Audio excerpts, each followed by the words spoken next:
In the last video, I showed you two different ways to price and estimating, price the material and estimating. I'm going to show you a third way in this video. Just to recap, you have or pricing already coming over from pricing maintenance, and also the second way is this job-specific pricing here, where it kind of locks it in. This kind of trumps everything that's in the pricing maintenance as well. And you can see I've got pricing in here for all of this. So what I'm going to do now is do a third way, which is to kick it over to purchasing and then let purchasing do pricing there to have that kickback then into the estimate. Now, I've had questions in the past about, well, let me go ahead and do a combining here and then kick that combining over to purchasing. You can do a combining here, but it's not going to kick the combining over to purchasing. You have to kick the material over to purchasing, do your combining there on a requisition, then kick it back in. But even then, your combining in purchasing does not kick back into the estimate. What you're going to get when you kick it back is you're going to get hundredweight prices coming into this job specific. So I'll show you that process here. First thing I'm going to do is go to the estimating drop down. I'm going to go to purchasing. I'm going to load material into requisition. Now I'm going to create a new requisition for this. And go save and say okay.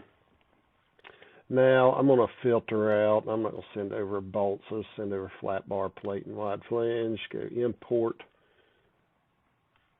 and say okay. So now when I go to requisitions in purchasing and open that up, I've got all my material over here. Now notice that it is the lengths from my estimate, not a combining. So I'm going to go ahead and do a combining here real quick just to get something in.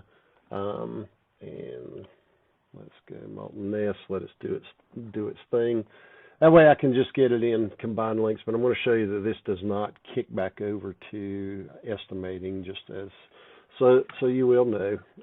Now flat bar here, I've got some zero links. It looks like I got issue there. And plate same way. So anyhow, I'm going to say save what I got. Okay. So I've got full lengths except for these zero length things, which actually, let me just get rid of those things here. Delete.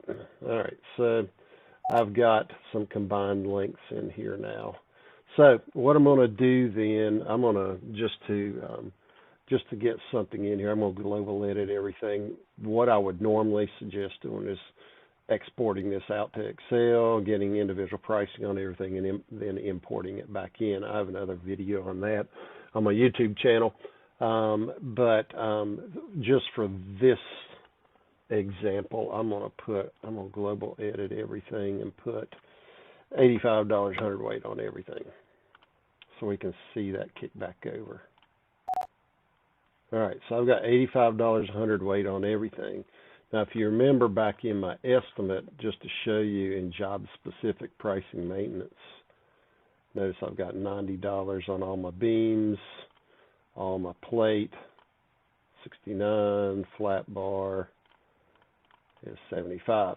That's where these prices are going to kick back to. So I'm going to send $85 back into my estimate. Now, once again, the malted lengths will not go over there. It's just going to be the hundredweight that's going over there. So I'm going to go to update pricing maintenance. And notice I can update global pricing if I wanted to. What I'm going to do is I'm going to update a specific estimate. And if I look over here, that's my estimate number. So I'm going to stick that in here. I can choose it from the list if I wanted to. So I'm going to put that in there. Now, I do this every single time. One thing you're going to have to do when you do this is, notice I've only got one size in here. If I go back to my requisition, let me select all, and then when I do this update pricing maintenance, you'll see that I've got all the items in there now. So I'm going to go So that's my estimate I want to kick it back to. So all these prices are going to, when I hit update pricing, are going to get kicked back into that estimate. So I'm going to go update pricing, and yep. So now when I close this and I go back to my estimate and job specific pricing maintenance, I've got $85 a hundredweight on everything. So it kicks it back into my pricing maintenance in here. And notice it's just a hundredweight that's coming in. Now I can do my combining over in estimating in order to get a combined length, combined cost, so I can get a more true scrap value there. So I hope this helps. Let me know if you have any questions in the comments below.